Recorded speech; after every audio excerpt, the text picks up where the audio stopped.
পবিত্র ঈদে মিলাদুন্নবী সাল্লাল্লাহু আলাইহি ওয়াসাল্লাম উপলক্ষে রাজধানীতে অনুষ্ঠিত হয়েছে শোভাযাত্রা ও আন্তর্জাতিক শান্তি সমাবেশ। 12ই রবিউল আউয়ালকে ঘিরে ধর্মীয় ভাব গাম্ভীর্যের পাশাপাশি শান্তি, সম্প্রীতি ও মানবতার বার্তা উঠে আসে পুরো আয়োজনে।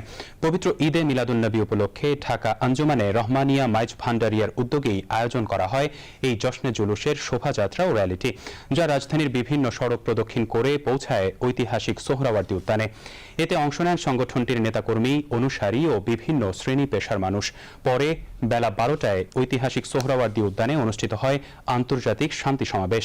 সমাবেশে বক্তারা মহানবী হযরত মুহাম্মদ সাল্লাল্লাহু আলাইহি ওয়াসাল্লামের জীবন ও আদর্শ অনুসরণের মাধ্যমে সমাজে শান্তি, সম্প্রীতি ও মানবিক মূল্যবোধ প্রতিষ্ঠার উপর গুরুত্ব আরোপ করেন।